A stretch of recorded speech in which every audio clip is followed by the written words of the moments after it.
We're looking at Hayden White's take on the historical imagination in 19th-century Europe. This isn't just about dates and facts, it's about how we think about the past. So, what's the big idea here? White kicks off by saying that when you look at a history book, or even a philosophy of history, it's fundamentally a story, a narrative told in prose. Think of it like this: you've got your raw facts, the data, like entries in a chronicle.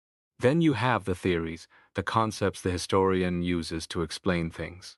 But crucially, there's also the structure, the way these are put together into a coherent whole, an icon representing the past. And beneath all that, White argues, there's something deeper. Something poetic, linguistic. It's like the secret sauce, the unspoken assumption about what makes a good historical explanation. He calls this the meta-historical element, the underlying framework that gives the whole enterprise its shape, especially when historians aren't just digging through archives but trying to grasp larger patterns. Now, how does White plan to crack this nut? He's not going to argue whether Michelet's account of the French Revolution is more true than Ranke's. That's a dead end. Instead, he takes a formalist approach. Think of it like analyzing the architecture of a building, not just admiring the furniture inside. He wants to understand the structure of the historical work itself. He breaks down the analysis into levels. First, you see the obvious stuff. The epistemological claims: how do we know this? The aesthetic choices: does it feel epic or satirical? And the moral implications: what values are being promoted or challenged? These are the manifest dimensions. But White insists there's a deeper layer, the meta-historical level. This is where the real action is, the implicit assumptions, the pre-critical beliefs that make the manifest operations possible. It's the bedrock upon which everything else is built. Okay, so what exactly is this elusive metahistorical understructure? White makes a crucial distinction. People often look at the stated theories, Marx's base and superstructure, Hegel's dialectic, whatever, and think that's the deep stuff. But White says, nope, that's just the surface, the manifest level. The real deep magic, the true meta-historical foundation, is something else entirely. It's essentially poetic. Before a historian even picks up their theoretical tools, they perform a kind of prefiguration. They mentally stage the historical events, they give them a shape, a meaning, before they start explaining them. And how do they do this? Through language, specifically through the four classical tropes: metaphor, metonymy, synecdoche, and irony. These aren't just literary devices, they are fundamental ways of seeing and structuring reality. So, we've got these four linguistic modes, the tropes. Why are they so important? Because, according to White, the dominant trope a historian uses dictates the entire flavor of their work. It's like choosing the genre for a movie. If you choose metaphor, you're emphasizing transformation, becoming, essence. If you choose irony, you're highlighting contradiction, distance, the gap between appearance and reality. Each trope comes with its own set of linguistic protocols, its own way of framing the historical field and justifying the explanations offered. This leads to distinct historiographical styles. Think of Michelet's fiery romances versus Ranke's cool comedies. White's big claim is that these tropological modes aren't just stylistic flourishes. They are the irreducible meta-historical core of every historical work.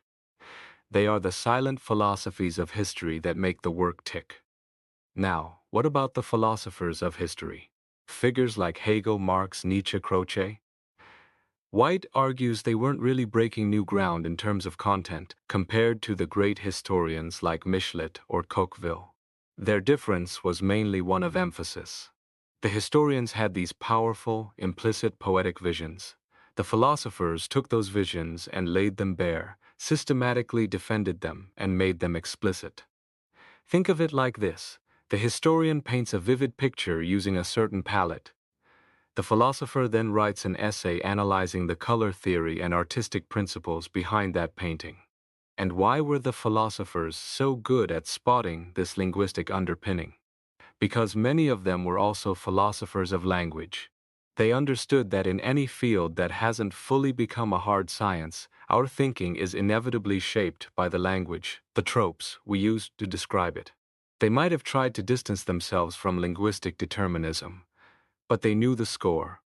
So, what are the big takeaways from White's analysis? Let's run through them quickly. First, there's no such thing as pure history without some underlying philosophy of history baked in. Second, the ways we can write history mirror the ways we can philosophize about it.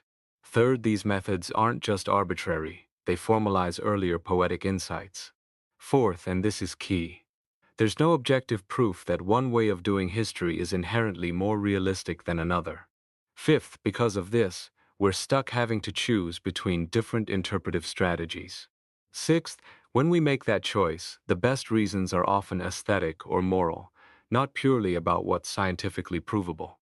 Finally, the push to make history a science is just a preference for one particular style, and its supposed scientific justification is still shaky. What happened next? White suggests that the intense exploration of these different tropological modes during the 19th century eventually led to a kind of exhaustion, a crisis. This culminated in the rise of the ironic mode becoming the dominant stance in modern academic history. Think about it. Much contemporary historical writing feels detached, skeptical, highlighting contradictions and complexities without necessarily offering grand redemptive narratives. White argues this ironic posture, while perhaps necessary, has to a kind of theoretical torpor. It's also fueled rebellions against historical thinking in other fields. His hope is that by understanding how we got here, by tracing the lineage back to those poetic roots and the rise of irony, we might find a way out of this impasse. Maybe we can reclaim a richer vision of history, one that embraces its poetic, scientific, and philosophical dimensions simultaneously, like in that golden age he describes. Let's zoom out a bit. White positions his book within a larger debate. On one hand, it's a history of how people thought about history in the 19th century. On the other, it's a contribution to the ongoing, often anxious, discussion about what historical knowledge even is. In the 19th century, there was a general belief that history had its own unique way of existing, thinking, and knowing, almost like a science. But then, thinkers in the 20th century, both in Europe and Anglo-America, started casting serious doubts. Was history really a science, or just a fancy form of storytelling? Some even suggested it was just a Western trick to justify our own superiority. White's project is to cut through this skepticism by providing a new perspective, focusing not on whether history is true or false, but on the structure of historical thought itself. So, how does he do this? Remember the formalist approach. He's deliberately setting aside questions of factual accuracy or theoretical truth. Instead, he wants to dissect the structure of the historical work. Why focus on the big names, the Micklitz, Ranke, Tocqueville, Burckhardt, Hegel, Marx, Nietzsche, Croce? Because they represent different models, different ways of conceiving history. Their power as models doesn't come from being definitively correct about the facts, nor from having the final theory. It comes from the consistency, the coherence, the sheer illuminating power of their visions. And ultimately, that power comes from the pre-conceptual, the specifically poetic nature of their perspectives. So, by studying their structures, we learn about the possibilities inherent in historical thinking itself. But wait, these historians seem so different. One focuses on sweeping changes diachronic, another on structures synchronic, one writes poetically, another seeks cold laws, one is clearly concerned with today's issues presentist, another seems detached antiquarian. How can we compare them? White acknowledges this apparent diversity. To make sense of it, he needs to first define what an ideal typical historical work looks like. Once he has that blueprint, he can analyze how each historian modifies or emphasizes different parts of it. By tracking these transformations, he hopes to uncover the underlying shifts in the deep structure of the historical imagination over the century. This allows us to see them not as isolated figures, but as participants in a shared conversation, a universe of discourse with different possible styles. All right, let's get specific about this structure. White breaks down the historical work into 5 levels. First, you have the raw chronicle, just events listed in time order.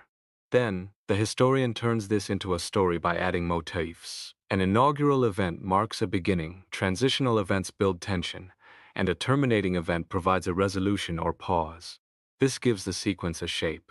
Next, the mode of employment. This is about the overall tone and plot structure. Is it a romance, a comedy, a tragedy, or a satire? This frames the story. Then there's the mode of argument, the explicit formal arguments used to explain things, like invoking causal laws. Finally, the mode of ideological implication, the broader political or social stance embedded in the work. The whole enterprise, White says, is about mediating between the messy reality of the past, the sources, other historians, and the readers. Let's linger on that step from chronicle to story. A chronicle is just a list. Event A happened, then event B happened, then event C. It's open-ended, potentially endless. But a story has a shape. How does the historian create that shape? Through motifs. Take an event like a king going somewhere. In a chronicle, it's just reported. But if the historian calls it the fateful meeting, that's an inaugural motif, signaling a beginning, a turning point. If they describe the journey with advisors warning him, that's a transitional motif, building suspense. And if they describe a battle and a treaty bringing peace, that's a terminating motif, suggesting a resolution. By assigning these functions, the historian transforms a flat list into a dynamic process with a discernible arc. And here's the kicker. Historians don't just discover these stories. They invent them by deciding which function each event will play. It's a creative act, not just a discovery. Okay, so you've got a story. But what does it mean? That's where explanation by employment comes in. This is about identifying the overarching plot structure, the genre, if you will. Think of it like watching a film. You recognize it as a western, or a comedy, or a noir, and that genre tells you something about the expected arc and themes. White borrows from Northrop Frye's archetypes. A historian might implot events as a romance. Think Michelet, emphasizing triumph, transcendence, redemption. Or as a comedy, Rank, aiming for reconciliation, harmony. Or tragedy, Tocqueville, confronting harsh realities, gaining consciousness through struggle. Or satire, Burckhardt, exposing inadequacy, maintaining ironic distance. Even historians who seem non-narrative, like Burckhardt, are still employing a mode, satire, which works precisely by frustrating our expectations for neat resolutions found in romance, comedy, or tragedy. These modes aren't just random labels. They have distinct relationships. Romance and satire, for instance, often pull in opposite directions. You can't really have a romantic satire, though you could have a satirical romance mocking romantic ideals. Comedy and tragedy, on the other hand, are often seen as qualifications of romance, taking the conflicts of the world more seriously, but still potentially fitting within a larger redemptive arc. But satire is different. It doesn't just qualify, it fundamentally undermines. It looks at the hopes and truths presented in romance, comedy, and tragedy, and holds them up to ironic scrutiny, assuming their ultimate failure.